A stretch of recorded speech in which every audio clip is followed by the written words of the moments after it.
IPL season లో మొత్తం 74 మ్యాచ్లు ఆడాల్సి ఉండగా వాటిలో 57 మ్యాచ్లు పూర్తయ్యాయి. అదే సమయంలో భారత్ పాకిస్తాన్ మధ్య పెరుగుతున్న ఉద్రిక్తత కారణంగా 58వ మ్యాచ్ నిలిపివేశారు. ఈ క్రమంలో ఐపీఎల్ 2025 ను నిరవధికంగా వాయిదా వేశారు. ఇప్పుడు ప్రశ్న ఏమిటంటే ఐపీఎల్ మధ్యలో నిలిపివేసిన తర్వాత ఆటగాళ్లకు ఎంత డబ్బు లభిస్తుంది అని.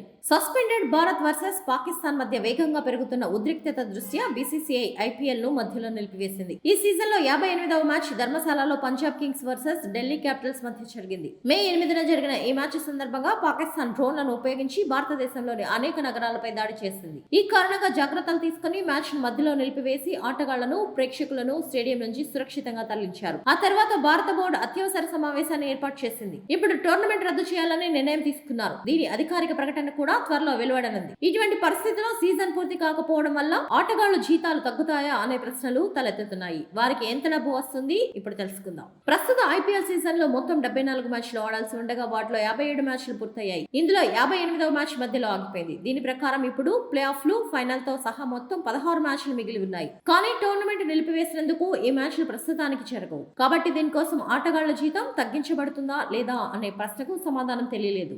ఆటగాళ్లకు ఎలాంటి నష్టం జరగదు. వారికి పూర్తి జీతం ఇవ్వనున్నట్లు తెలుస్తోంది. ఐపీఎల్ నిబంధనల ప్రకారం ఒక ఆటగాడు మొత్తం సీజన్ కు అందుబాటులో ఉంటే అతని జీతం తప్పనిసరిగా చెల్లించనున్నారు. ఆ ఆటగాడు ఎన్ని మ్యాచ్లు ఆడినా లేదా ఎన్ని మ్యాచ్లకు ఎంపికైనా పూర్తి జీతం చెల్లిస్తారు. ఈ లీగ్ లో పాల్గొనే ఆటగాళ్లకు ప్రతి సీజన్ కు జీతం వేర్వేరుగా ఉంటుంది. కాబట్టి ఒక ఆటగాడికి 10 కోట్లను కొనుగోలు చేస్తే అతనికి పూర్తిగా 10 కోట్లు చెల్లిస్తారు. గాయం కారణంగా టోర్నమెంట్ కు ముందు లేదా టోర్నమెంట్ సమయంలో వైదొలిగిన ఆటగాళ్లు జీతాలతో మాత్రం కోత విధించనున్నారు. ఐపీఎల్ 2025 సీజన్ కు సంబంధించి బీసీసీఐ ఒక విప్లవాత్మక అడుగు వేసింది. ఈ సీజన్ నుంచి తొలిసారిగా జీతంతో పాటు మ్యాచ్ ఫీజును ప్రవేశపెట్టింది. ప్లేయింగ్ 11 ఇంపాక్ట్ ఆటగాళ్లకు 7.5 lakhs మ్యాచ్ ఫీజు ప్రకటించారు. ఈ డబ్బును ఆటగాళ్ల జీతాలకు అదనంగా ఇవ్వాల్సి ఉంటుంది. కానీ లీగ్ ను మధ్యలో నిలిపివేయడం వల్ల మ్యాచ్ ఫీజు కోల్పోయే అవకాశం ఉంది. మిగిలిన 16 మ్యాచ్ల్లో ప్లేయింగ్ 11 ఇంపాక్ట్ ప్లేయర్స్ తో భాగమైన ఆటగాళ్లు మ్యాచ్లు జరగకపోవడం వల్ల ఈ ఫీజును పొందలేరు. అయితే ఇప్పటి వరకు ఆడిన మ్యాచ్లలో ఆడిన ఆటగాళ్లకు మ్యాచ్ ఫీజులు ఖచ్చితంగా ఇవ్వనున్నారు.